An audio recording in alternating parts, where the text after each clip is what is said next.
And good morning, good afternoon, good evening, everybody. Welcome to, once again, another wonderful free webinar with transmissions from Adronis. It's good to have you all here. We are currently simultaneously broadcasting here on YouTube as well, too. And so I'm just going to be leaving a message for everybody on YouTube that if everybody wants to participate and if they want to ask Adronis questions, they just have to be on the YouTube. So here's the Zoom link.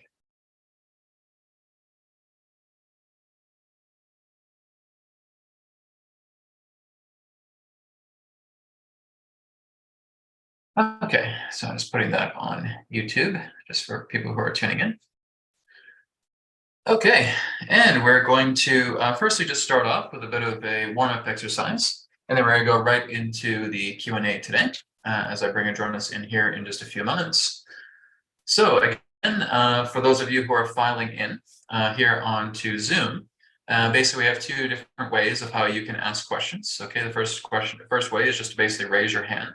You click on the raise hand button, and then Killian will be coming through. He is the moderator for today, and he'll be coming through and he'll be choosing the people to come on to ask Adronis a question through audio. Second option is to just click on the Q&A button. Okay, you should see a Q&A button there when you're in the Zoom room. Click on that, and you can type in your question and post it there. And Killian will also be checking on that. So again, he'll be running everything as moderator. So Killian, did you want to come on and say hi to everybody? Hello, everyone. Yeah, just like Brad mentioned, just go ahead and put your hand up. I will unmute, or I will allow you to talk, and then you'll just unmute yourself to talk. Otherwise, just place those questions in the Q&A. I do still see some people placing them in the chat. Just remember that I'm only getting to the questions that are placed in the Q&A section. Thank you. Yeah. Okay. So very good. So just a reminder, everybody. I know some people have a habit of putting questions in the webinar chat. Let's just make sure we're not doing that, right? You can still have conversations in the chat, but if there are questions that are relating to Adronis, please make sure it's in the Q&A app or just raise your hand and Killian will work with you. All right, so we're going to firstly start off with some heart rate variability breathing, and we're also going to do some Hakala, and then we're going to get right into communication with Adronis. All right. So get yourself nice and relaxed, nice and comfortable. That's for everybody on YouTube as well, too. Getting yourselves nice and relaxed, nice and comfortable.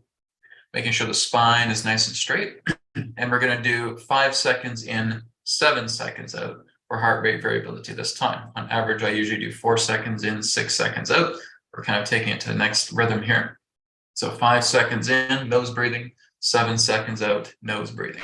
Okay, so breathing in, 1, 2, 3, 4, 5, and out, 2, 3, 4, 5, 6, 7, and in, 2, 3, 4, 5, and out, 2, 3, 4, 5, 6, 7, and in, 2, 3, 4, 5, and out, 2, 3, 4, 5, 6, 7, and in, 2, 3, 4, 5, and out, 2, 3, 4, 5, 6, 7, and in, 2, 3, 4, 5, and out, 2, 3, 4, 5, 6, 7, and in, 2, 3, 4, 5, and out, 2, 3, 4, 5, 6, 7, and in, 2, 3, 4, 5, and out, 2, 3, 4, 5, 6, 7, and in, 2, 3, 4, 5, and out, 2, 3, 4, 5, 6, 7, and in, 2, 3, 4, 5, and out, 2, 3, 4, 5, 6, 7. Last time, and in, 2, 3, 4, 5, and out, 2, 3, 4, 5, 6, 7, and relax.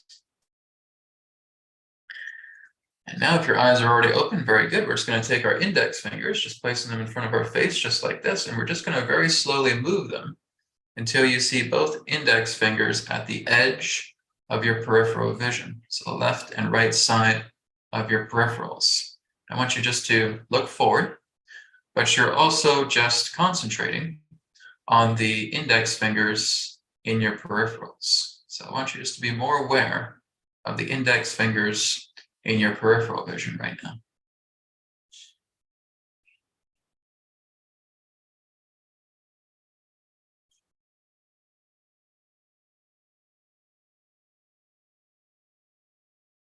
We'll lower our index fingers now. I want you just to look ahead, and I want you just to be aware of everything that you see now.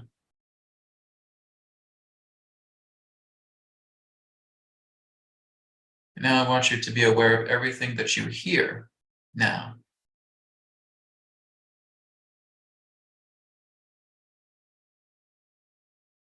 I want you just to be aware of your breath and anything that you may smell now.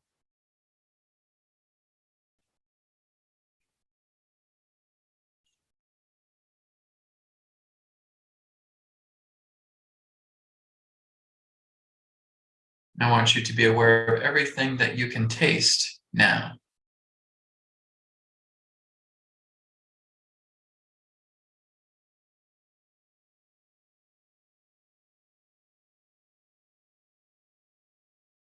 And finally, I want you to be aware of everything that you can touch, everything that's touching you and everything that you are touching, being aware of that now.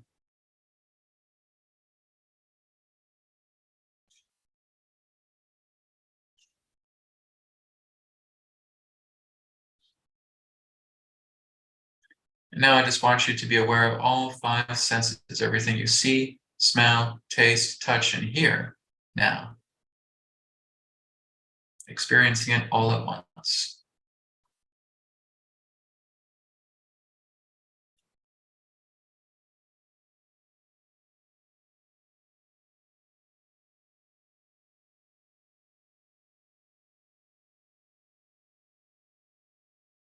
And deep breath in, deep breath out. And come back and relax.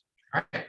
So this again is just a very simple beginning exercise, just to helping us clear our minds, being much more aware, letting the mind itself stay quiet as you're focusing on your senses, even when we're focusing on the peripheral vision as well too.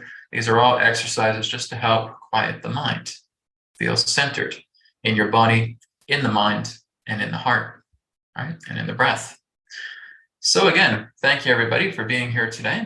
I know we're going to be getting some more attendees as they come in. So again, if you're watching this now on YouTube, just go to the chat. You'll see the pinned post on the chat on YouTube, and you can enter the Zoom room, and you can participate in asking any questions you have for Adronis. Okay, so that is there if you want to join us. Because again, only Zoom attendees live are going to be asking questions. All right.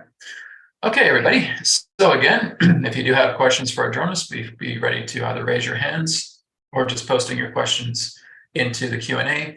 Okay, so you can have personal questions or general questions in nature. Okay, both are acceptable. But again, Killian will be moderating the questions as they come in. So I will go ahead now and take a moment to bring Adronis in, and we'll go ahead and we'll begin. Right, enjoy the transmission. Here we go.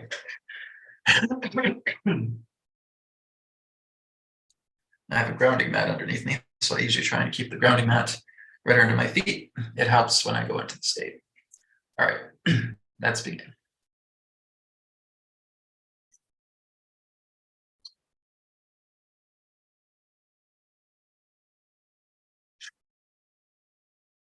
Here,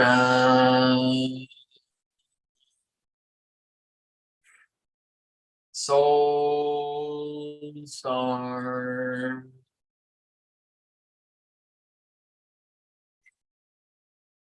Sirius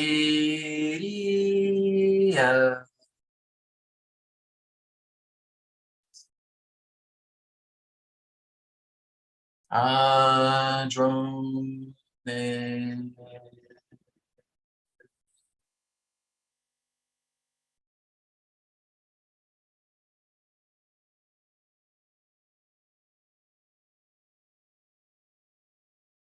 We are here at this time. We bid you greetings and thank you very much for the opportunity of this interaction today. I'm Adronis of Sirius, sending love, appreciation, and gratitude to all who are tuning into this particular broadcast being brought forward through your internet collective consciousness. What we would ask all of you to do at this time is simply allow yourselves to get relaxed, get comfortable, and tune in to the vibrations of Sirius so that you may synchronize, harmonize, and align to all of the information that we have to share. Also understand that all the information that we shall provide today is simply that of our perspective, our point of view. For all knowledge, all information, all creation itself resides within your very hearts, beings, and souls. We will elaborate somewhat further to the idea of personal healing for the self before we get more into your interaction shortly. When you are looking at personal healing for the self, when you are able to develop yourself to the degree where you are able to naturally communicate with the body is actually going to teach you a language. Now, it does not have to be, as you would say, some type of inner perceptive or psychic phenomenon relating to the body. But you will actually learn to discover that when you're learning to talk to the body, it actually comes through your way of breathing. The way that you breathe when you are communicating with your body can actually tell a lot in regards to how your body is responding to you, and as well as its health in general. So, for example, if you notice that there is a pain in the knee or there is a pain in the abdomen, what you want to do is simply observe your breath. Now, when you are placing your hand, let's say on the abdomen, and it is somewhat sore, it is aching in that particular way, you want to pay attention to how you're naturally breathing. You're not trying to control your breath because that will create an artificiality to the communication. You want to just be aware of how you're naturally breathing. When you're naturally breathing, if you're noticing that your breath is going into the abdomen, this represents that your body is in somewhat of an integrative form of health. Now, if you are breathing where you feel that the breath is really just coming into the throat or the clavicle, this is where your body is starved by the necessary form of prana that it requires to come through the breath. In fact, there are those who are basically throat breathers. So they will breathe like this.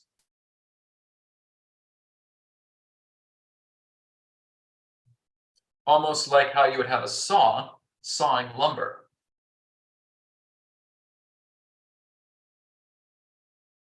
When you're noticing your natural breathing, this is your own body telling you that when it is at the throat level or the clavicle level of breathing, that you need to work a lot more with the oxygenation of your body to move much more into abdominal or diaphragmatic breathing. So the second type of breathing that happens is when people are doing chest breathing. So they're not just stuck to the throat, but they go all the way down to the chest and they start breathing like this.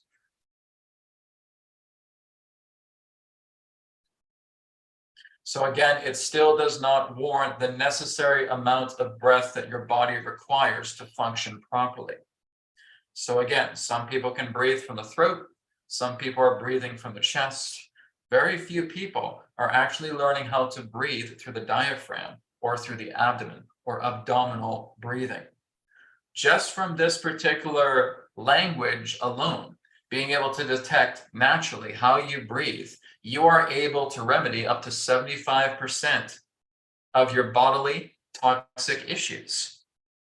If you are noticing that you are not breathing abdominally, you're not breathing through the diaphragm quite regularly, this is where your body is getting a great deal of trouble assigned to it, because this is actually where bacteria, viral agents, and other particular forms of troublemakers, we will call them, can actually fester. They can fester into the abdomen. What happens is if you're doing a lot of throat breathing, or if you're doing a lot of chest breathing, is your entire abdominal region runs cold.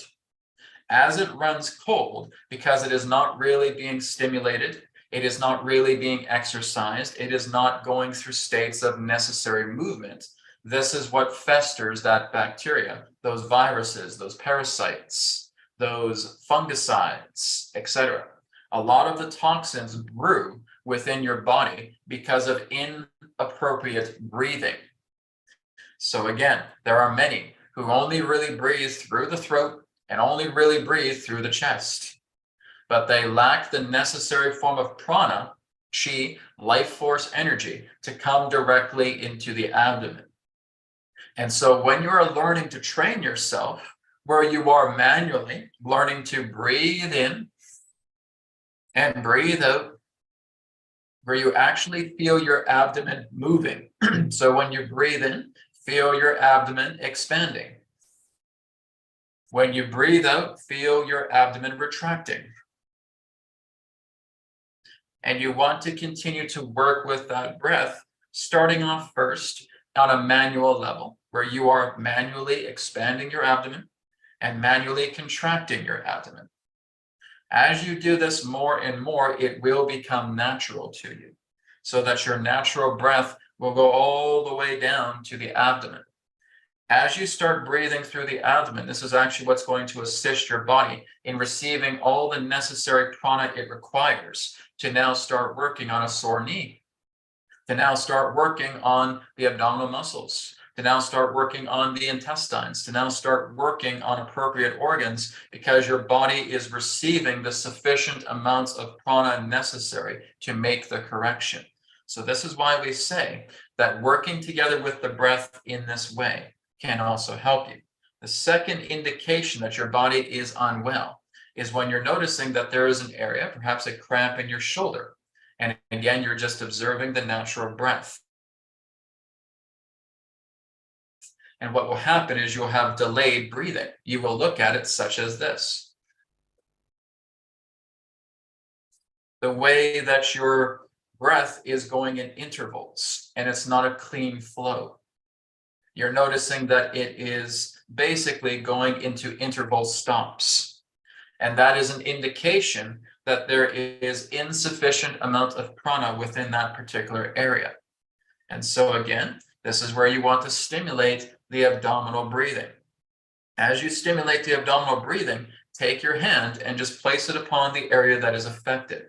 And as you're breathing all the way down to the abdomen, we want you to feel like you're guiding that prana to where your hand is. So if you have a sore left shoulder, for instance, you are breathing all the way in, expanding the abdomen, slowly breathing out, retracting the abdomen, and guiding that prana to where your hand is placed. This is allowing your body, again, the efficient amount of prana necessary to therefore guide the efficient amount of prana that is needed to assist in the repairing of the shoulder. And you are spending several minutes just working with rejuvenating the shoulder, rehabilitating it with the necessary prana so that it is no longer starved. So whenever you're noticing yourself to be in a great deal of pain, it's very important that you're being aware of how you're breathing naturally, not artificially, but naturally, because you'll have stop, delayed, interval breath.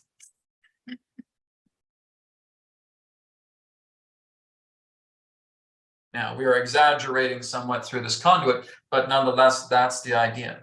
Is you're feeling that the breath will stop, or you'll hold the breath at some particular point, and this happens naturally. This becomes, in that sense, a pain reflex. The pain reflex shines itself upon the breath, and the breath, in that sense, is going through delays. It's going through interval stoppage. And that is actually what's causing further complications within the body, because the body is not receiving the sufficient amount of prana necessary to heal everything that is taking place within your body. Now, your body has the natural intelligence built within itself to heal everything. The most important thing that you can do is spending time with your body to get to know how everything functions. We're not saying that you need to be an advanced scientist here, but what we're saying is through the nature of the breath, this is what's helping you. The body speaks to you through the natural flow of breath, and it also talks to you through rhythm. It is also about the rhythm of your breath. It is about the depth of the flow of the breath.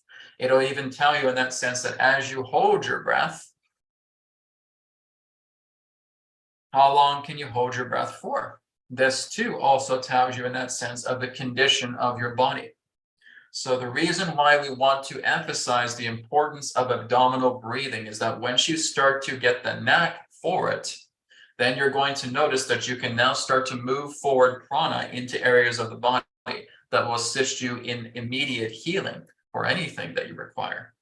Well, Adronis, would this relate to emotional and mental impaired issues? Yes. most definitely, because we would ask you to think of that and to pay attention to the natural rhythm of breathing. Because what some of you will do is when you experience some particular type of memory that's very fearful, you may actually start to naturally hyperventilate. And you can actually feel the panic coming together. Or you again may start to freeze your breath again. So you want to pay attention to the natural breathing. If it is not moving into the diaphragm, if it is not abdominal, then basically that is showing you that there is an issue there. And now you are working to manually control the breath so that you're fully breathing in, expanding the abdomen, fully breathing out, contracting the abdomen. Placing the hand upon the area of the body that requires it, or again, if you're just thinking of a thought, place it in between your hands and work with the natural rhythm of abdominal breathing.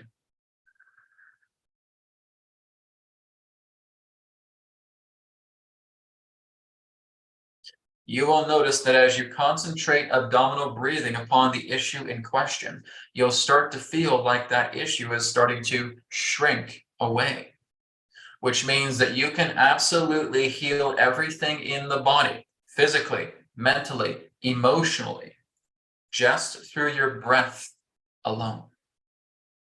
So the more that you're practicing that, the more that you're noticing the extinguishing of these old habits, of these old patterns that have been detrimental to yourself, as well as physical complications that you're now able to clear just by working with abdominal breathing and being able to direct the natural prana through the area of the body that you're indicating through your hands, or even just through thought placement.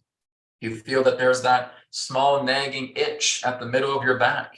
You're placing your thought intention at the middle of the back, and you're breathing in and you're breathing out. And you may want to place your hand just upon the area of the front that is equivalent to the opposite side. And you're again funneling that area of that energy of prana into the area of the middle of the back. This too will assist you greatly. So we want you to be aware of the language of the breath, because that is how the body speaks to you. It speaks to you very commonly on the surface, relating to you being able to notice your breath and how your breath itself, in regards to its flow, is working. Is it clavicle? Is it in the chest? Or should it be right here in the abdomen? Are you already doing that? If so, then you are giving the proper amount of oxygenation and prana necessary to resolve everything within the body.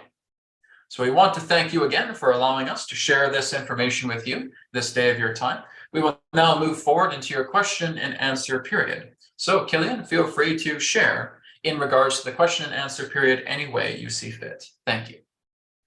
Thank you, Adronis, for that wonderful introduction. You have some great questions here today. I'm going to go ahead and start in the written section, and then we will move on to those with their hand raised. It looks like we have a newer attendee, so we'll start here. Anonymous attendee asks, Adronis, I am pretty much a novice in this group today, so forgive me if you have touched on this subject before. When I thought of the universe, I imagined this vast, never-ending expanse of nothingness, or either sprinkled throughout with stars, galaxy, planets, asteroids, etc. I have since learned that nothing exists until we imagine it, which to me is confusing when I have seen depictions and pictures of the planets. I have also heard people talking about an omniverse, a metaverse, multi-universe, and parallel universes. How can all of these exist if there is only a never-ending expanse we call universe? Can you explain what they might be referring to so that I can conjure an image in my mind to better understand these terms that are used? Thank you. Well, here's the simplest way to understand it. It's all you. That's the best way to put it. Because the whole idea is that you are only ever going to know what you feel you wish to know. Whatever you do not wish to know, you will never know. So you may look throughout the stars and you may see thousands and thousands of stars in the sky. And you may feel, well, I wonder if I could ever visit every single one of those stars. You see, when we look at it linearly, we still think that there's a state of separation. For you to truly understand what truly is for you to embody every facet of what is through you. You see, the outside world tells you that everything is expansive, when in fact, it's really just you all along. It's nothing more than your own body. You see, when you even look at your own body, you have trillions and trillions of cells. You have all forms of complicated mechanisms taking place, running within your body right now, which you would often refer to as the micro-universe. However, you still see yourself as a singular unit. You see? When you look at the universe, you're still looking at the idea of a singular unit. Even though there are billions of stars in this galaxy, and there are billions of galaxies throughout the universe, well, there's billions, if not trillions, of cells within yourself. But you still identify yourself as a single unit. Are you personally identifying with every single cell that exists within your body? No, you're not. Why don't you? Because I see this body as a whole unit. I see this body truly as myself. That's how many of you see it. So as you see the body truly as yourself, it's really no more different than looking at yourself as a cell upon a universal body. So again, you talk about the idea that there's a universe and that there is a multi-universe and there are parallel universes and there are omni-universes, etc. Well, that's all fine, but the whole idea is it's all you. Everything that exists, again, represents the nature of the mind. Now, the mind is not apart from you. It is one with you. All the mind represents is an extraversal quality that we call thought, that brings about everything that you understand to exist. Of course, there are facets within the mind that you cannot possibly perceive at this time because your evolution does not allow it. But when you're looking at the nature of the entire universe as a whole, it really is no more different than looking at the sequence of your own body, about how it is constructed, about how you actually see this micro-universe within yourself. Yes, there are parallel universes. Yes, there are other versions of yourself upon other star systems, upon other Earths. But again, these all just represent a hall of mirrors. This is what we call holographic nature. It's like going into a hall of mirrors and start looking at your reflection that goes infinitely down the line through the angle that you are perceiving that shows you as an infinite amount of cells. How is that done? Well, that's all based upon vantage point. That's all based upon the positions of the mirrors for you to see yourself in all of these dimensions at the same time. But even though you see that, it really all just comes back to one.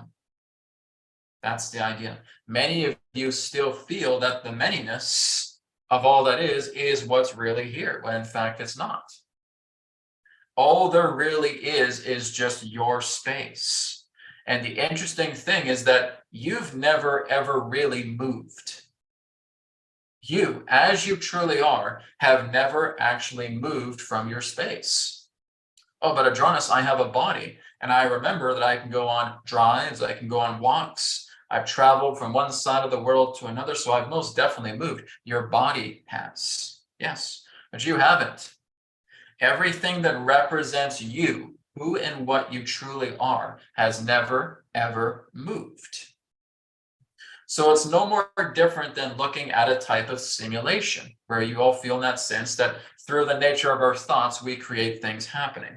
Well, not really. It doesn't really work that way. Everything is already available to you. It's not that you're creating things in thin air. You are bringing everything to you. You are drawing it to you. It's acceleration. It's all based upon dynamic. So again, we're not telling you to manifest a loaf of bread out of thin air. If you are basically able to work together deeply to the level of the ether, then you may be able to do that. But what we're basically saying is that everything is already available for you right here, right now. There is nothing that is amiss. There is nothing that is in lack. When you require something, that will be available. There's nothing on this planet that is preventing you from being able to experience what you feel is necessary for you to experience. The earth provides everything for you already, right here, right now. You do not need to create it. It's already here. So what we are basically stating here is that through the conscious self doesn't create. Conscious self isn't creatable. It's the idea that when you're looking at the true nature of yourself, when you're marrying the higher and the lower, that's where you are combining together with the creative forces. But when you're looking at yourself as a conscious self, where you are basically just stuck with your own intellect and ego, the ego doesn't really know how to create. All it knows how to do is manipulate. It manipulates by trying to understand things that it has witnessed. And that's what it's attempting to do through you. You haven't really ever created anything. It's not until you have the marriage of the higher and the lower to which you understand the nature of creation, of how it actually is. Because to look at the nature of creation is not to create things out of the new, to feel like it's a new material object. It's to realize that everything is already before you, that is available, that's needed for you to realize that you are everyone, that you are everything. It's already available to you, which means it's the greater facets of yourself that is bringing everything to you. This universe already has everything that every particular soul that decides to incarnate into this universe requires. It's already here. But again, many of you don't quite understand this because you look at the nature that, well, Adronis, if I pull out a piece of paper and I have a pen and I can start writing things down, I'm creating something. In a way, you are perceiving something that is coming through the pen and the paper. But did you create the pen? Did you create the paper? It was made available to you. Did you make the desk that you are writing this on, that you are drawing this piece of art on? No, it's already made available to you. You do not have the idea where you're fashioning the desks molecule by molecule, where you're fashioning the pen molecule by molecule, where you're fashioning the piece of paper molecule by molecule. What you are doing is you are expressing perception. That's what you're doing. When you're developing something, when you are manufacturing something, you are again expressing perception, which means you had to learn how that thing was put together. If you're learning to construct a table, you have to learn how it's being put together. Well, here's 4 legs, here's the base of the table, and here's my screws, and here's my drill, and I'm putting all this together. So you're manufacturing something, but that's not what we're talking about regarding creation. Creation is something very, very different. We will say that when you're looking at yourself through the ego and the intellect, you've never created anything. The thoughts themselves are not really creating. Thoughts are a correspondence to what is already created. We will say that again. Thoughts are a correspondence to what is already created. You actually don't use thought to create. So when you're looking at the nature of the entire universe in that way, it is not birthed through the nature of thought. It is more so that thought is the correspondent to its creation, which means it serves the creation. The thought serves the creation, not the other way around. What comes through natural creation is intuition. Intuition is actually what creates. It's not thought, because thought isn't present. Have you ever had a present thought when you are here in the moment? No, you're completely still. Therefore, everything that flows through you is that intuitive grace. It is that intuitive flow. And that is what brings about creation, because that is the intelligence flowing through you in that moment to where everything is made possible. And now you may utilize a thought based on something that you know through the past that you can therefore usher in, and miracles can therefore happen. But a thought is not what creates. That is a very big misconception through your metaphysical circles and through your New Age circles. It's not correct. Thought is the correspondent to creation, but it is not the totality to it. It is intuition that is the flow of creation. It is when you become intuitive. It's when you become still. It's when you become receptive for the present moment to work through you that you therefore create, because that is the alignment of the creative force. The creative force is not working with thought. Because many of you think that thought is what's making reality possible. No, it's not. It's never had a grasp. I never had a grasp on that. You're putting the cart before the horse. Thought has never created. Thought is only a correspondent to creation and nothing more. So when you're looking at the nature of the entire universe, and if you think that was created by thought, you would be incorrect. It was brought forth through natural, divine, infinite intelligence, all knowing, all seeing, all perceiving, all beingness, here simultaneously, synchronistically, in harmony with all life. And that thoughts simply represent the correspondent expression pertaining to what the creation is. Thought is not responsible for creation. Creation is responsible for thought. So this is something, in fact, many of you do not know. So it's not just through the anonymous attendee where he says he's pretty new to this. What we're revealing to you today, many of you do not know. It is not thought that creates reality. You cannot create reality. Reality already is. Reality is uncreatable. It is the stage to where all life exists within reality. You have never created reality through thought. It's not possible. So as we're saying here is that getting to know who and what you are, as we said, you've never moved, but you are looking at the holography through the infinite intelligence that has brought all of this forward, because this is the nature of yourself. It is you in every single expression, and it is corresponding with thought to helping you understand the grandness of yourself. You may think that something is large, but it's really just something within you.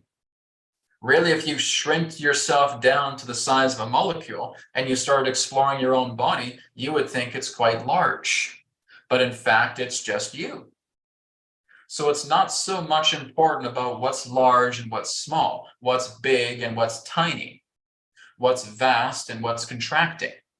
It's the idea that this is all you. It is the expression of yourself, and your expressions have made yourself vast. Your curiosities have made yourself vast. How you continue to correspond with thought is what has made yourself vast. But when you take all those away, everything becomes simple, and everything becomes familiar, and everything becomes realized. So it's not about an expansive universe. It's not about an expansive multiverse. It's not about expansive parallel realities. It's not about expansive omniverses, etc. Those are all just samplings of thought that you have curiously placed upon yourself to realize that the correspondence of thoughts through within creation is what you have piled upon yourself to make something feel vast.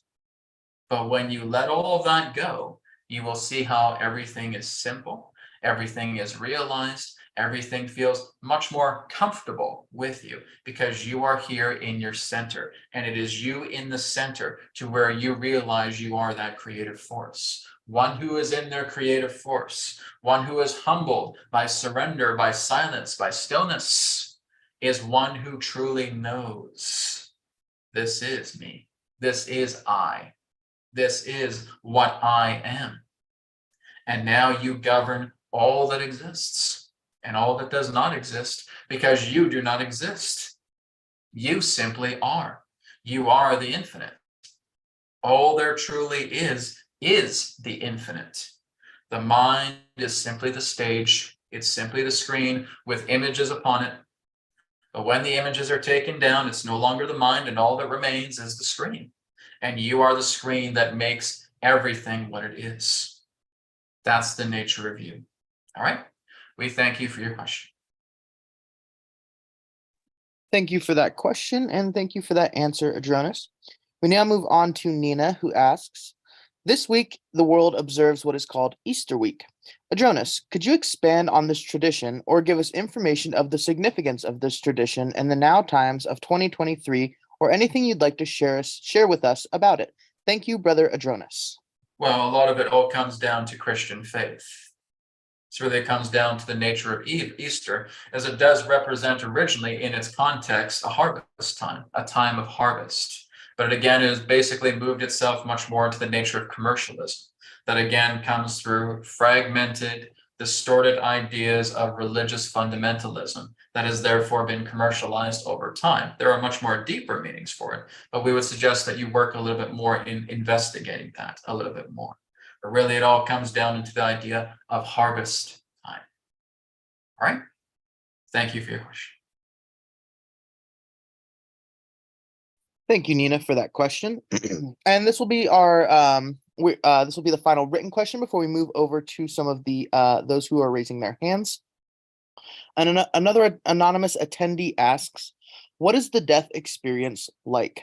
What happens to your consciousness immediately after dying? How would you suggest someone prepare to die, or in other words, prepare to transition from their body, i.e., what happens after death? Thank you." You've never died. That should bring immediate relief right there. You've never died. Now, your physical body perishes because it is an instrument, because it is a device, because it is a material object that has an expiration date. But what happens with many of you is that you become too attached to the body. You become attached to all of the things that you basically feel are of great importance into that body. And again, that is the thought correspondence. And so everything that represents the image cast upon the screen is all representative of what you still feel to be valid. Everything that you validate to a certain state of importance with yourself is what you continue to experience. That is the projection through the projector that is being shined upon the screen. When you therefore empty yourself out completely of those thoughts and realize I am, then therefore behold God. But many of you feel what happens when we die, and we keep telling you, you've never died. You have never died. You are not your body. You are not the mind. Everything that represents you is the infinite. Everything that represents you is God. Everything that represents you is the self. But you see, you don't see that. You have this thickness of fog that is filled with these validating thoughts. It does not matter whether you see these thoughts as positive or negative, but you have superimposed these images upon yourself, believing this is who you are. And that continues even when you leave beyond the body. So you may feel that you had a hectic life. You were having trouble with bill collectors. You were having trouble with finances. You were having trouble with family. And now when the idea of the physical body leaves, you're still with those thoughts, but you're all experiencing those simultaneously to where it feels like a single event to you. But in fact, you're experiencing all of these realities at the same time. Now, the physical human mind cannot perceive that. It will get too confused. But this is a buffer for this type of dimension, for this type of living experience. So it is calibrated to look at things linearly because that is your upbringing. And you try to impress that upon yourself when you leave this physical body because the physical body has expired. And so everything that you know, everything that you validate, everything that you perceive, everything that you believe in remains with you when you leave the physical body. Even though you do have helpers, you do have loved ones, you do have guides, you do have angels, as it were, who are constantly helping you to get out of those particular forms of illusions because you think that this is what life is all about when it's not that way. They're telling you these are all part of your emotional attachment to these beliefs, to these particular types of thought forms. And when you're able to let all those things go, the greater truth will be revealed to you. Now, some will be able to let that go, some do not, because they are too completely emancipated by everything that's been going on through physical life. They carry their physical life through them, even though they're not in a physical body anymore. So they will basically render a particular similar experience or stage to where they will still experience these struggles. They still feel that they're in debt. They still feel that their family hates them.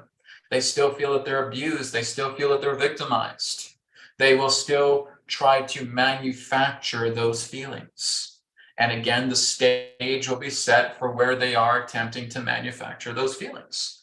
And again, the stage will be set to realize these situations are all happening at the same time. But to the perceiver, they are still ingrained in certain elements of those scenarios, one at a time, even though it's happening all at the same time. So the whole idea in that sense is that the entity themselves becomes ultimately confused. But that's why there's helpers, especially through their loved ones. Their loved ones see how they're suffering, and they want to recruit volunteers to gather around that entity so that they are helping that entity come into the light. So it's very much like having a dream where you really can't make sense of everything. Everything feels superimposed. You have these particular scenarios, these dimensions that are overlapping through yourself, but you're experiencing each of them individually, even though they're happening all at once. But there's also those hands that are trying to be reached out to helping that entity come into their own senses, coming back into a sense of stability. And through time, this eventually happens to the point where they are being reached, where they are now giving their hand back and they're being pulled out of their own mental fog. So the idea of you dying is just the idea that you are no longer functioning in an instrument that you were attached to. You were attached to the physical body. You were attached to the physical experience of the physical body. You were attached to the scenarios, to the karmic aspects, to the actions of everything that represented that life. And you think that's who you are. It's like someone who's in hypnosis, someone who's barking like a dog, and you're telling them, you're not a dog. Why do you keep barking? Bark, bark, bark, bark, bark. Well, that's basically what's happening to them. They're in a form of hypnotic trance. So even when they leave their physical body, they're still identifying themselves as a poor, unfortunate human. But they're not human anymore because you don't have a human body anymore. And so they're trying to snap that entity out of their trance so that the fog can dissipate, so that they can realize the greater truth of their being. Now, everybody experiences this differently. It is a subjective experience, not objective. This is why everything that happens to you is always first person. It's always the first person perspective. There is no third person perspective here. You're always going to look at all of creation subjectively. Every single one of you. This is why we cannot really generalize this altogether. We can generalize that at a particular point, everyone that is incarnated in a human body will leave their human body because it has an expiration date. We can guarantee that with everybody. But what we cannot guarantee is the experiences that will follow, because each of you validate life differently. Each of you validate your human experiences differently. Each of you have your own unique perceptions of what you feel life should be about, subjectively. This is why we cannot really tell you a generalization of this. But what we can tell you generally is that you have never died. You've never experienced death, ever. And we are talking about you as you truly are. Your physical body dies, but is that you? Thoughts come and go. They're here and then they die away. Is that you? This is what we're talking about, is that you get too enamored into the idea of feeling that the body, the thoughts of the mind, and the mind are me. And that's why you get ultimately confused. And the majority of people on your planet are ultimately confused in that way. There are only a handful of the minority that actually know something different. But in time, humanity will start to realize that the Expiration of the human vehicle is not the end and never has been. It's been nothing but an experience. It's been nothing but part of a game. So the physical body dies and you see the words game over. Look at your video games. When the main character in your video game dies, do you feel like you just keel over and die with them? No. You're still here. You put the controller down, you turn the device off, and now you go and you do something else. Oh, well, that was a fun game while it lasted. Well, I'm going to go off and do something else. There you go. Your character died. Have you died? No. It's a video game. Here, I'm putting down the controller. I'm turning off the power. I'm getting up and I'm going to go make myself something to eat. I go and I do something else. And I don't even really feel like what happened in that game impacted me. It was a fun experience while it lasted. But I'm still here and I'm in the kitchen making myself a sandwich. And I'm talking on the phone. And then I'm going to do some meditation afterwards, etc., etc., etc. You carry on. Exactly what happens when you leave the physical body. Exactly the same thing. You carry on. But there are those who are so enamored with their living incarnation game. Oh, I can't believe I lost like that. I can't believe I got killed in that way. How could this have happened to me? What about my wife in the game? What about my children in the game? What about my family in the game? What about all that money I accumulated in the game? What about all this time I put towards? And you're just getting carried away with the fog. It's your projector shining these images upon the screen, thinking, oh, woe is me, poor me, this happened to me, how horrible this happened to me, oh, I can't believe this happened to me. And you carry on, and you live with your own miseries, forgetting that what you have experienced is a game. And this is you completely attached to your physical body, because you think if your physical body kicks the bucket, then so do you. It's never happened. Did you kick the bucket when you last played a game of checkers? When you last played a game of chess? When you played the Monopoly game?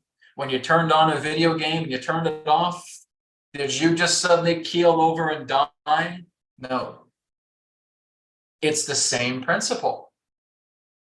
You're playing a game of incarnation, and you have simply got too attached to the game. And that's why there are workers behind the scenes trying to help you out of your hypnotic trance, so that you realize, my friend, you have never, ever, ever died. Ever. You can't die. You are infinite nature. You are God. You are the self. You can never die. It's not possible. The infinite can never die.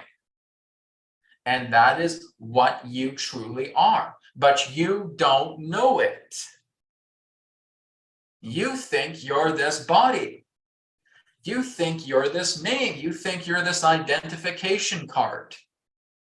You think you're this man or this woman or this child that has this family and that has this life. It's not to say not to take into importance certain things that you are learning from this life, because it's helping you to evolve. It's helping you to expand. It's helping you to grow. It's bringing God into the mind so that God can best understand through you the nature of the mind, to which God is not aware of, because God does not work with anything finite, and the mind is a finite thing. You're the bridge in the middle. You're the avatar. You are the infinite coming into the finite, exploring the nature of the finite. And so therefore you're bringing God into everything. And that's why you do what you do. You're building that bridge between the Purusha and the Prakriti. And you are coming here and you are bringing the divine into everything that you do. That's part of the volunteer work that you have willingly decided to come here and do. When you look at a video arcade, does anybody take a quarter out of your pocket, put it in your hand, and force you to jam it into the machine to play the game? No. You're the one with the change. You're the one that grabs the quarter. You're the one that puts it into the arcade machine. You're the one that presses start. Let's play this game. That's what you're doing. That's what the earth is. It's you being a missionary volunteer to come here to remember that I shall be one with the divine and pass it on to everything that I do here. I'm bringing heaven onto earth. I'm bringing spirit into the material. I'm bringing Purusha into the Prakriti. That's what you're doing. You're the bridge. But so many of you forget this, because you get enamored and hypnotized by the game rather than remembering what you're here to do. So this is something we've asked you to really look into, because for you to have clarity of this needs to come through your own heart. All right. Thank you for your question. Thank you for that question, and thank you for that response, Adronis. We now move on to those with their hands raised. Eugene, I'm going to allow you to talk. Go ahead and remember to unmute your microphone and then begin speaking when you are ready. Thank you.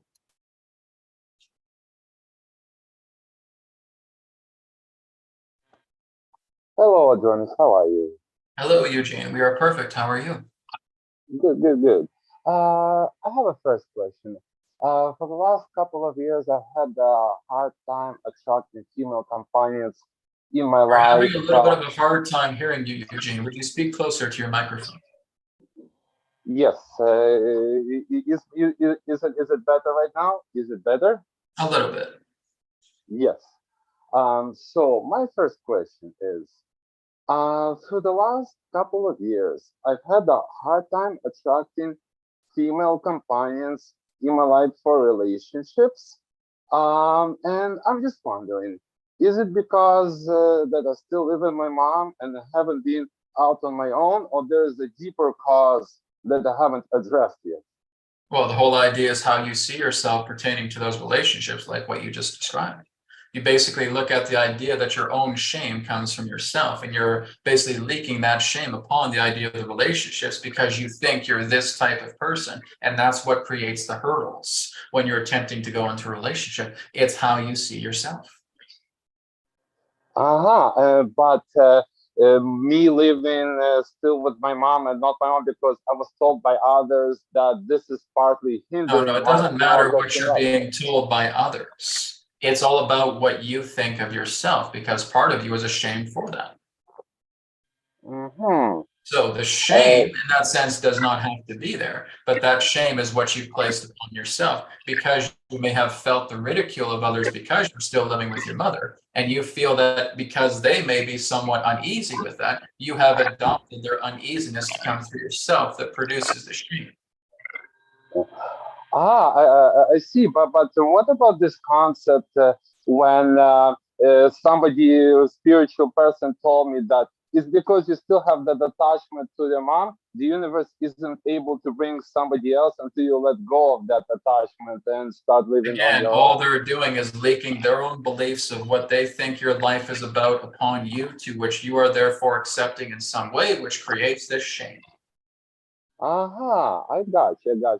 Who Thank you is for it that. that you're actually talking to when you're talking to another person? I'm talking to a reflection of myself. You're talking to yourself. Exactly. You're in the hall of mirrors and you're looking at all these different shapes of yourself as you're talking in the hall of mirror, because you're just talking to your mirror, because this mirror represents a certain perception of you. And so you're looking at that mirror, you're talking to it. And so this spiritual person, we don't even really know what that means, but all right, is basically telling you these particular aspects about how they are attempting to perceive your life through their own ego, that therefore, when they may be very charming and very charismatic, you are going into their beliefs and you are adopting those beliefs to make it feel like you're uneasy based upon how you see yourself with this shame that therefore represents the idea of the difficulty of the relationships that you're trying to forge. I gotcha. Thank you for that, Adronis. It's all about through how I perceive myself that basically hindering my progress with not only just attracting women companion in my life, but basically But great see, friends in general. any problem that you have with women in that sense becomes your problem. It's not Mhm. something external here, although you place it upon it in that way. It's me looking at myself and seeing exactly what am I holding on to that represents this discrepancy when it comes to shame, when it comes to rejection, or anything else of that nature. I realize it's all just happening within myself. And so I'm working to clear that away. I'm working to heal it. I'm working to surrender to it. I'm working to release it. Therefore, I no longer adopt those patterns anymore. And now when I come out into the world, it's a fresh perspective again. It's like a clean slate. You see? Yes, yes, I see for the difference. And can I ask one more question? Yes. Yes. So I remember that a while ago, 2 years ago, you said that we need approximately two-thirds of the critical mass to overturn the COVID narrative, which we did that. But we still have the old narrative for the sleepers running. Now, my question Not the is, 2/3, the 1/3, the 1/3 of the population to bring it forward in that way. Where 2/3 in that sense are still representing complications, but 1/3 would represent the idea of the critical mass, not 2/3. uh-huh. Now, my question is, so now that the COVID narrative is overturned because of the critical mass, we still have the old narrative for the sleepers running. So my question is, what's it gonna take so that our narrative will be flipped on its head, and now it will be much more, say, be a narrative of upliftment, of empowerment, as opposed to just, oh, we still have to wake those people up, you know, etc., etc. Well, no one else is putting that idea on you other than yourself. Who is it that says, do you hear a voice in the sky saying, Eugene, you need to go out and wake up every single person that there is on this planet? No, you don't get that particular idea. This is all coming through your hypothetical perceptions. What we're talking about is let the world take care of itself. You're not its babysitter. Let the world deal with whatever it needs to deal with. You simply take care of you and let yourself expand and let yourself evolve and clean yourself up from all the patterns that you know have been detrimental from you getting to know who and what you want. That's the only reason why you're here. You're happy to lend a helping hand because it is your love and your joy to do so. If it's not your love and your joy to do so, you won't do it. I gotcha. And just a final question, if it's possible to ask like a short question. Go ahead. Hello? Yes. Is it eventually or over time, will humanity with time eventually be able to become at one with something that is known as the winter's cold? Because the way I see winter is something that I'm not able to be This is outside. an intellectual question that you can answer for yourself. Mm-hmm, This is nothing but a cold intellectual question. And it's not really representing a state of importance other than the self-importance that you give it. You just want affirmation for another based on your curiosity that you're pointing out to this. So rather, it's something that you can identify with yourself. It's not a question in that sense because you're trying to take your own perceptions of the cold and you think everybody else has to know that. That becomes part of the ego. You need to learn to let go of that because it's not an important concern. So this is something you need to work on yourself to remedy. All right. Thank you. We thank you for your question. Next question, please. Thank you, Eugene. We now move on to Bradley. Bradley, I'm going to allow you to talk. Please unmute your microphone and begin speaking when you are ready. Thank you. Hey, Adronis. Hello, Bradley. So we have a Bradley and we have a Brad. Welcome. Yeah, it's actually just Brad. I go by Brad, but yeah, Brad and Brad. All right. All right. So, I've been switching questions so much because it seems like you're going over everything I'm going to ask. That's often how we work. Yes. Yeah. But in my sleep state recently, and these past few months mainly, I've been shifting through different layers of reality. And I asked actually Artif about this the other day, and he said I've been experiencing something that most humans don't or can't experience. It's like very rare. What would that be?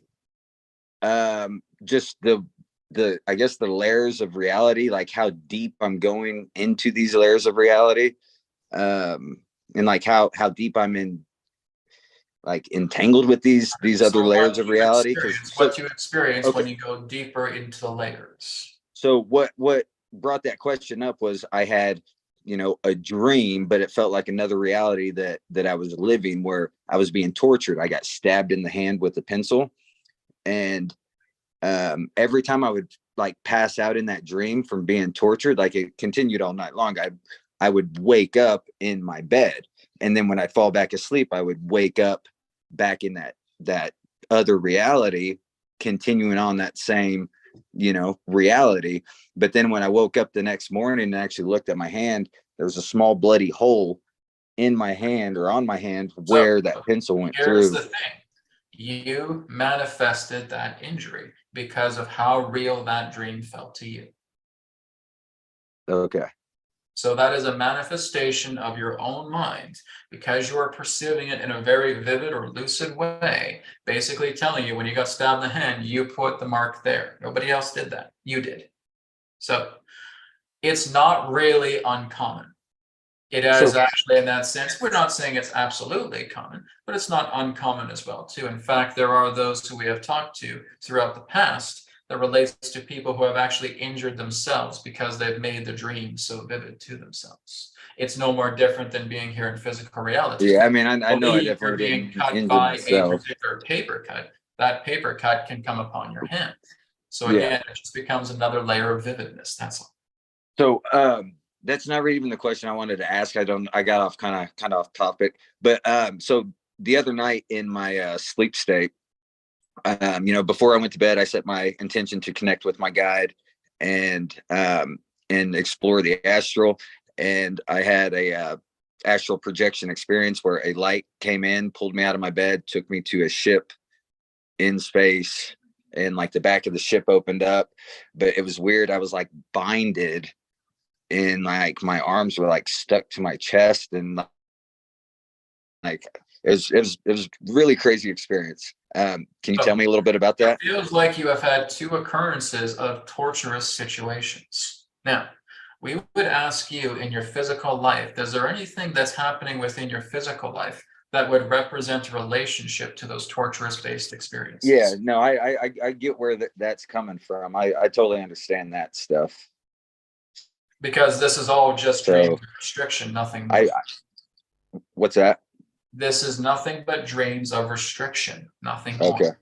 This is the idea of you holding yourself back and feeling confined. Therefore, the dreams will reflect that tendency. Yeah, and that's I mean, that's exactly what I was feeling. Yeah. Correct. Yes, that's the only reason why you go into these dimensions. Yes, they're actual dimensions. Yes, they do actually exist because you've experienced them, but you're experiencing them in that way because it's a message trying to come through to you. It's your subconscious talking to you loud and clear. You need to unbind yourself because you have put yourself in shackles. Yeah, that's what I feel like, and that's what I've been. And you're torturing yourself because you're taking too long to make a decision that should actually be quite obvious for you to remedy. Yeah. But like in my sleep state, in those dreams, like it seems like I move through these other layers, and then like I always get to this one where I'm like waking up consciously, which it feels like, you know, like a spiritual awakening type deal. But then like it's like there's this fear, and then like I'm like wake up back here. You know what I mean? Because it's the idea that you can't let yourself go any further because the fear wakes you up. Yeah. It's no different than how one would go into an astral experience, but because they become terrified that they're leaving their body, they snap right back in. Yeah, which keeps happening to me because I just feel like I've been in a lower vibrational state. Your fear is what's causing that to happen. Yeah.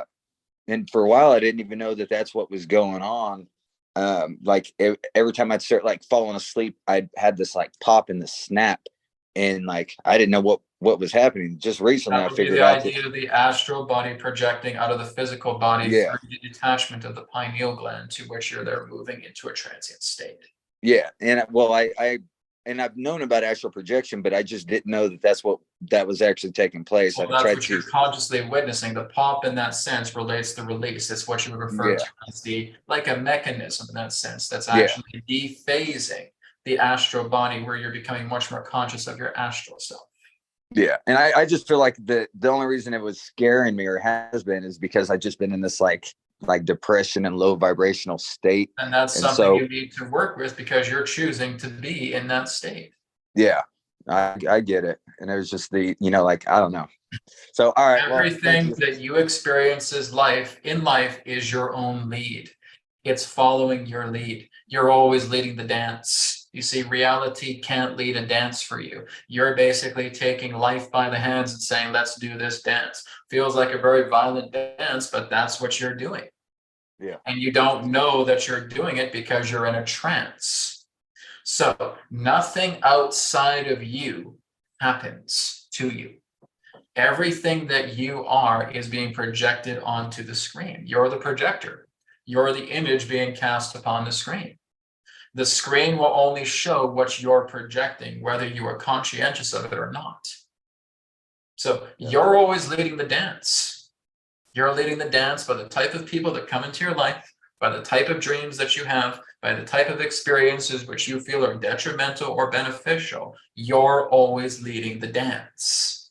There's nobody else here to lead the dance. You're the only one. You're dancing with yourself in an invisible ballroom. And you're making these projections as your dancing partners. Whether you're dancing very violently, whether you're dancing very excitedly, or what have you, doesn't matter. You're always in the lead. Okay, one more quick thing. So if we, earlier you were talking about in these higher states of consciousness, being our true selves. And, I understand that everything is us, you know what I mean? We're all like reflections of ourselves. But, I have a daughter here. And so she is in these other layers, right? The higher I'm not dimensions. concerned about what she's going through right now. Work on yourself, and as you have clarity with how you're resolving this yourself, you can therefore be a powerful mind to help her. All right. You need to resolve your own tendencies first before you run off and trying to help somebody else, because right now you're ignorant of how that is done until you remedy it yourself. Yeah, I mean, I wasn't asking about helping her. I was asking like, what happens if we like, I guess, ascend, or like do what you were talking about earlier. Like we realize our true self. You will not reach a state of ascension if you are not practicing anything that brings you into such an experience. I understand that. The idea of an ascension is the idea of you doing the work necessary to remedy everything that you realize that you're not. Yeah. So therefore, as you start to work with yourself and you're clearing away these fears and you're clearing away these shackles and these tendencies that you're placing upon yourself, that does not become an ascension, but that becomes a remedy. And that's the remedying that you're doing. There is definitely an ascension, but the ascension is an inner process. It's not outwards. Yeah, no, I understand that. Many of you are still waiting for a rapture. And that's not what's happening. The rapture is within. It's an inner journey. Yeah. And I mean, that's what I've been. Now we must conclude with your questions. We have to move on. We thank you for your questions. All right, thank you. Next question, please. Thank you. Thank you, Bradley. We now move on to a final raised hand, and then we'll move back to the written questions. Anna, I'm going to allow you to talk. Go ahead and unmute your microphone and begin speaking when you are ready. Thank you.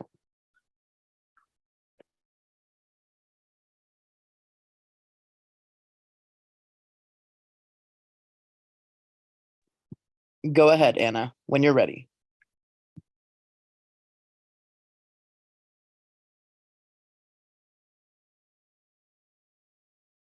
Going to allow you to talk. Go ahead and unmute your microphone and begin speaking when you're ready. Thank you. Yes, hello, can you hear me? Yes, hello, Anna. Hi, Adronis, I have a question. I've always wanted to have children. Go ahead, Anna. Yes? Yes. I'm talking. Yes. Can you hear me? Yes. Okay, so I've always wanted to have children.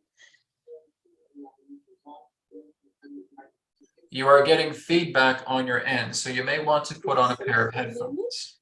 Yes, hello, Anna. Hi. Adronis, I have a question. I've always wanted to have children. Yes. Yes. I'm talking. Yes. Can you hear me? Yes. Okay.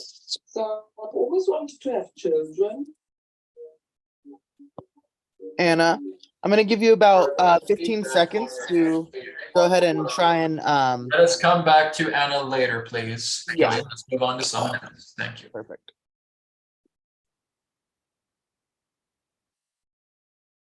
Okay, so we are going to move on now to some of the written questions. Actually, Anna has her question in the chat, so I'll just go ahead and ask the written form. All right. I have a question for Adronis, please. I wanted to have children, however, I have not been able to. What is this particular lesson for me? Did I misunderstand my personal Earth mission? Thank you so much. Love, Anna. This is nothing but you creating self-sabotage for yourself because you feel like you're not getting your way with something. You feel that something must be wrong with you. But the idea in that sense of self-judgment is the only thing that's incorrect. You see, the whole idea is that you may have a perception that you wish to have children, whereas your body says that may not be something I am able to do. I'm not able to bring that to happen. And so you feel like you're cursing yourself. Oh, why can't my body produce children? Why can't I do this? Am I cursed? This horrible thing? No, it's because all of these things that are preventing you from doing what you want consciously is the very sabotage that's keeping you at bay. Relating to everything that you want to have out of life. You feel in that sense it needs to come through one particular way and one way alone. And if it doesn't come to that way, then again, you feel like you're cursed or you're hexed or you're in some sort of detrimental state of being. But the detrimental state of being is through yourself. So the whole idea here in that sense is rather than going off on a tangent of thinking what's wrong with me, let's harmonize with the idea of what is. We're not saying you can never have children, but basically what's putting a big stoppage here is how you perceive yourself because you feel that you cannot. So this is where inner forgiveness needs to come in. This is where surrendering needs to come in. Whether you feel you can have children or not is not the issue. How you feel like you are completely judging yourself or feeling of how you see your body because it's not able to bring forward what you want is the issue here that needs to be remedied. So that's just a reminder for you. Surrender to these ideas and keep yourself open to new possibilities because new possibilities will come in when you're no longer keeping yourself in a spherical shell, telling you, I can't do this and this must be what's wrong with me. So as soon as you say something is wrong with me, you go upon a destructive path. When you start to realize, okay, something may not be coming forward in the way that I wish. I realize that, but I'm going to work to expand my horizons, not shrink them. So the key here is working together with surrender, working together with remedying these issues about how you feel that something is wrong with you or this is some past life thing. And even if you look at the nature of a past life, do you think that's going to make you feel any easier? No, because now you have an excuse. You have an excuse of why you feel that you're not in harmony with yourself. That's not going to help you. What's going to help you is you being able to remedy this, to being able to realize that this is where you are right now. And in order for me to expand my horizons, I need to be still. I need to be silent. I need to be in surrender. I need to learn to forgive these tendencies that I'm placing upon myself because of an outcome. Once that clears away, the expansiveness of the horizons will come and new ideas and new innovations and new ways that you never thought could come in before will. And that comes through the centering, the humility, and the surrendering silence of yourself. All right. We thank you for your question. Thank you, Anna, for that question. This next one comes from David. David says, I'm schizophrenic and have a particular situation with entities in the form of walk-ins that are infringing on my free will. What can a person do about it? And could you tell us what is schizophrenia and what causes it? Thank you. All right. It will be a little bit of a challenging nature to explain this to you because whenever we feel like we are going to share this with you, it may be misperceived in another way, but we will do what we can to help you. You have to understand, there is nobody here to invade your freedom. There is nobody here to invade your privacy. There is nobody here that is trying to basically create a violation of you. It's as we told Bradley. or Brad in that way. You're the one leading the dance. So everything that represents hostility, everything that represents sabotage, everything that represents hurt, everything that represents pain, everything that represents suffering, it is your own implementation about how you're leading the dance that brings about these tendencies of others that are coming through to where you feel like your free will is being jeopardized because of all the decisions that you are making based upon the tendencies of how you're leading the dance. When you're looking at the nature of schizophrenia in that way, it really is just the idea that you're functioning in a multitude of realities at the same time. And you are therefore taking on much of the tendencies of those realities because you're looking at much more hypothetical realities than anything else. But you're basically looking at yourself on a much more broader level. Because schizophrenia has to do with an impairment in the pineal gland. That's the idea. It's brain toxicity. So when you are able to work with cleaning out the brain, detoxifying yourself in that way, and being able to work much more in a state of meditation, and you're actually working to heal the pineal gland, and this all just comes to the concentration of thought. This all can come to the concentration of color as well too. It's just visualizing the color blue. Look at a deep ocean blue and stay in that color vibration, attaching that to the pineal gland. And this is what helps to stabilize your psychic senses, even schizophrenia. The whole idea relating to the nature of schizophrenia is the idea of you feel that other things are happening that aren't, because you're getting perception of them, but they're not quite tangible. They're not interlocking together with the reality that you are a part of in this incarnation. And that's where there's scatteredness. So the scatteredness comes feeling that you're part of other forms of realities that are not interlocked with this one. And you're trying to feel like you're living in those lifetimes when in fact you're not. You're mishearing what other people are saying. Because again, you have all these other tendencies of a scattered nature. It's like taking a prism and scattering it and feeling like all of these different aspects of yourself are now strewn about throughout the nexus of you. And it's about recollecting everything once again, very much to like what we are teaching. Be your own remedy. Go into silence. Go into surrender. There is nobody here invading your privacy, because for you to even feel that comes from how you have led the dance of your life. If you have felt like a victim, if you have felt like you are hurt, if you feel like you need to rebel and be rebellious, and all of these other tendencies that are bringing you forward, if you're listening to other people and you're believing of what they're saying and you're adopting their tendencies, this is how you're aggressively dancing. And you're giving yourself the idea of people infringing upon your life, because that's the dance that you've led. Nobody is going to contradict that. That's just simply how you've led your dance. So we would say it's time to change the tune of how you dance, so that you start working a lot more with centering. So you start work with stabilization rather than fragmentation. That's what we can share in regards to this time. We are not certain if we were able to fully get through in regards to what we share with you, but this is what we can do for you at this time. All right? Thank you. Thank you, David. Yes, thank you, David, and thank you, Adronis, for that response. We now move on to an anonymous attendee, and then we will try and go back to anybody who has their hands raised. Is it true that there is a war being waged in the universe between negative AI and benevolent ET races, where their negative AI are trying to rule, control, and take over the organic universe? If this is true, what would be God's purpose for such a war to be acted out? Thank you. These are things we cannot really communicate with at this time, because again, it is certain things that you still need to discover for yourself before this can be fully elaborated upon. But we will suggest that yes, there is artificial intelligence, basically in that way, that has represented certain degrees of dominion, but much of it is not what you think it is. This is why we really cannot get into it at this particular time. Thank you. Thank you, Adronis. We now move on to one person who has their hands up. Lisa, I'm going to allow you to talk, Lisa. Just remember to unmute your microphone and go ahead and begin speaking when you're ready. Thank you.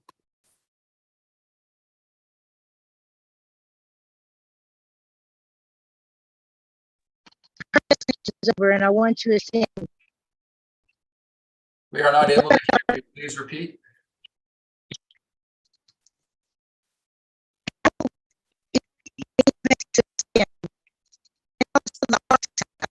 All right, Lisa, we will not be able to communicate with you. Killian will need to move on.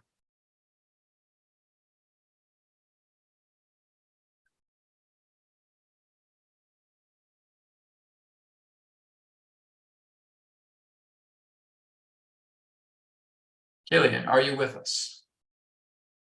So sorry, I forgot to unmute. Lisa does have a written question in the chat, so I will go ahead and ask that one. All right. Is Ascension over? I want to ascend. What about the arcs in the ocean? When will we see them? Thank you. All right, just a moment, because again, you're scattered. The whole idea here is that ascension, as we have talked about, is not an outer experience. It is an inward one. Many of you get so incredibly confused of what you think ascension is because it isn't what you believe it is. It is an inner journey. It is your own inner exploration to know that you are God. It's exactly what many of your ancient books have been trying to teach you. The ancient occultism of your ancient past has been trying to tell you that everything that you know, an idea of an ascension or an expansion of being, comes from within you. But you're looking out here where it isn't. It's not happening out here. It never will. This is even going back to what your own Jesus said. When will the kingdom of heaven be coming? Watch as you may, it will not come. No one will say, lo here or lo there. For the kingdom of God is within you. Jesus' own words, because he's absolutely correct. This is not an outside journey. This is a journey within yourself to heal all of the demonic aspects of yourself that are trying to tell you that this is who you are when you're not. It is no more different than, as we have said, you leading a particular type of dance. The way you dance and what you bring out of that dance is what you are letting the idea of life shine upon you as. If it's hostility, if it's love, if it's retreat, if it's rejection, if it's pain, if it's joy, what have you. It's all based upon how you dance. It is a first person perspective, not third person. How you evolve yourself, how you work with your tendencies that you are discovering within yourself because of how you have realized you danced in the past. You're looking at those now and you're changing the rhythm of your dance. You're stepping differently. You're moving differently. You're working with different partners because you're always in the lead. It is not about these arc ships. It is not about the idea of the earth doing some type of outside thing where you'll just instantly be going along for the ride. Doesn't work that way. You're going along with the earth because you're doing your own inner work and you are simpatico with each other. But it's not the idea of feeling, well, the earth's doing all the work and she can just take my hand and I'll go along with her. No, it's not that way. Your own particular expansion needs to come through you. This is not a get out of jail free card. You need to work on yourself. You need to heal yourself. You need to go into surrender. You need to realize all of these tendencies that you're putting upon yourself. But so many of you are caught up in this hypnotic trance, believing that somebody outside of me is going to save me and that the earth is just going to take me along for the journey. And it doesn't work that way. You are going along with the earth because you're doing your own inner work too. You're moving along with her because you are conscientious about how you're feeling and you know how to heal it. You know how to remedy everything that represents those tendencies of suffering. And that comes with being compassionate to yourself. You have to give yourself some self-compassion here, because very few of you actually do. You are ready to bury yourself 6 feet under because of how you treat yourselves. And we will say, for many of you, you treat yourselves horribly, absolutely horribly. When it comes to other people, you may treat them well, but it all comes back to you. You treat yourself like you're nothing more than excrement. And how does that basically tell you about how you're going to help other people? Which means you're only going to help people up to a point because you're fragile. You're walking on a thread. Because you're not willing to do the work that's necessary for you to move into a heightening of your own self. You're too busy bashing yourself into the ground. You're too busy telling yourself you're hopeless, you're helpless, you're no good, you can't do this, you can't do that, and you let this illusionary, shadowy ego run you deeply into the ground.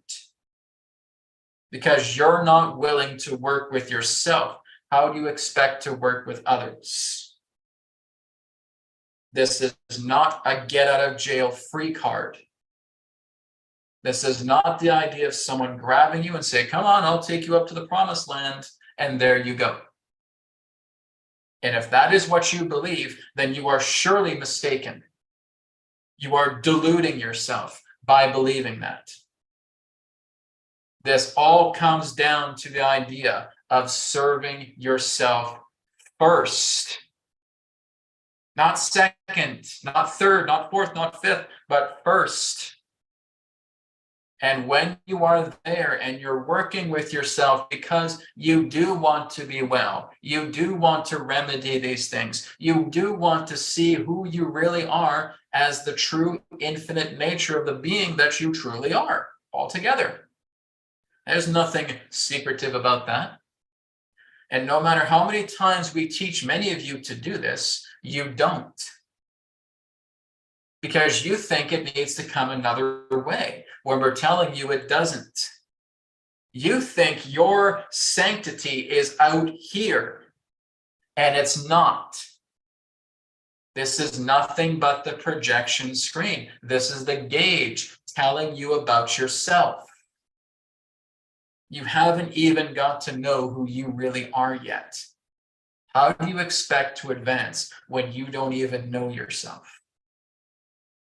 It's not going to come to the ignorant. It's only going to come to those who are really, truly aware that in order for me to get anywhere in life, I need to spend time with working on myself, and I need to look at all of these shadowy aspects that I have placed. I have put up these obstructions, and there are these massive shadows, and I'm barely able to see the sun, because I've shrouded myself with all these obstructions of who and what I think I am. And I'm just living in shadows, obstructing the light from coming to me. I need to take down those obstructions. I need to dance differently. I need to march to a different tune. I need to work together in correcting myself so that I am actually at peace with who I am, not somebody else, not other people. Other people, Adronis, what about other people? Other people, other people, other people, other people. What about the earth? What about the collective? What about brother, sister, humanity? Forget it. Let it go. That's not priority. You're priority one. And we are saying this because this is how it truly works. You are never going to understand anyone or anything until you understand yourself. And until you actually understand yourself, that is where you can truly be a humble service to the earth and humble service to the children of the earth. Not worrying about ark ships, not worried about, are there going to be evacuations of the earth? No, nobody is going anywhere. It is all about the idea of you working with yourself. And ascension is not outer, it is inner. That's exactly what all of your great occult books for thousands of years have been trying to tell all of you. But your ignorance is what keeps you grounded here and feeling that everything that's happening needs to be taken in a literal context, even though everything written in those books are codes, even though everything in those books are parables, you are taking it literally. Many of you feel that the Garden of Eden is actually on this earth to which you occupy. Never has been. This is you trying to take these things literally because of ignorance. And until you actually start to clean yourselves up and you are one with the divine again, and that comes through the humility, the surrendering, the working upon yourself, the clearing away of the obstructions that are blocking out the sun, then you will truly know what everything means. It will just come to you. It will be so natural.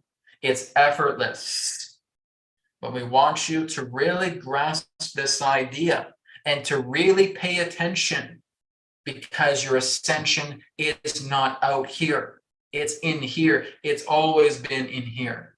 And all it represents as an ascension is one who realizes themselves. And that has to come through an inner journey, an inner realization, never outer. All right. Thank you for your question. Thank We you, will take one last question before we conclude. Okay, thank you, Lisa, for that question. We appreciate it. The final question, it looks like Priya has a question. Hi, Adronis. I'm curious about what your reality looks like and what certain activities feel like in your world. Could you describe your surroundings and how many beings listen in on this channeling? Thank We you. would never be able to describe it accurately to you because you would never understand. You're looking at the idea of how many beings. There are no many. It is all one. It is like looking at an ocean. And can you tell us how many drops are in your Pacific Ocean right now? Please go ahead. We'll wait. You won't know. And that's very much the nature of our domain. Where we exist in our domain, everything is interconnected. We do not see others as individuals. You do, and we attempt to accommodate that, but we do not see the idea of individuality. We see the ocean. We do not exist in what you would understand as a linear framework as you do. We exist to where there are multiple domains accessible at the same time, where space and time work for us. We don't work for it. It is nothing more than something to be commanded. And many of you don't realize that yet. All of you have the ability to bend time and bend space, but you don't know how to do it because you think that you're in servitude to space and time. At any moment, you can be right here to the other side of your world, just like that, on the same day, in the same second. But you don't know how to do that because you're too confined to the idea of what you think space and time is, thinking that it is a universal law when it's not. There is no universal law of space and time. It's nothing but the aspect of an effect. It's nothing more than really a technology. It's much more than a contrived idea. That's the truth of the matter. Because we do not exist in a sequence of space and time as you do. As we said, we govern space and time for ourselves. And that comes with an advanced disciplinary understanding. And the humans upon your world, no offense, but you're not even close to understanding that yet. What is truly a law is something that cannot be bent. It's something that's absolute. Whenever you're looking at a law that you feel is based upon a relative format, that is not a true law. That is much more of an effect. Just like you have an effect upon the idea of hearing your voice being projected. When you hear your voice, that's the effect, but the cause is coming from within the body. So therefore, you're looking at time and space an erroneous idea. And many of you feel that time and space has some type of hold over you. And so as long as you think that, then in some way that's going to happen. But time and space are nothing but effects. They're nothing but effects on a technologically contrived idea. There really is no space. There really is no time. There really is no mind. So anything that exists in the mind is what your ancients have referred to as Maya. But what they have also been trying to refer to you with Maya is that Maya is bendable. It is malleable. And one who truly realizes themselves can work together with Maya in harmony. Because as we said, it's a bridge. You are the bridge between the spiritual and the material. And that is exactly how we function. Where we exist, everything that comes together through us is shared as a collective. We do have, as you would say, individuation, but it's not similar to what you have. It's the idea that we can be spoken to and that we can speak to another. But when we are speaking, everyone hears. What we are witnessing, everyone witnesses. What we are noticing, everyone notices. It's a very different type of domain to which we exist. And again, it's like looking at a honeycomb where you have an infinite amount of cells, and every single one of these cells represents a particular domain, represents a particular dimension, represents a particular experience. And we're able to experience all of those experiences at the same time. And we can be anywhere. And we can be anyone, and we can be anything.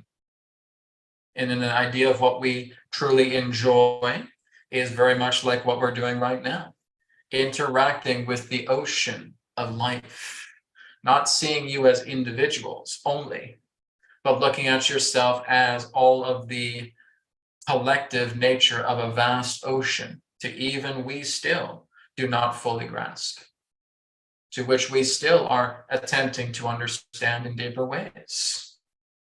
Much more ahead of humanity, but in time you will get there as well. Because we are what you would know as your very ancient family. We are very much part of the ones who have helped to bring you into being. This is why when we're visiting humanity again, it's because you are family, you are our children. For we are one of the volunteers that have helped to bring you into being. And that's why we're here. That's why we share ourselves in this way, bridging our domain together with yours to have this interaction. All right. So we thank you for your question. We thank all of you for your questions at this time. I'm Adronis of Sirius. We will now conclude and return to the conduit. Goodbye for now.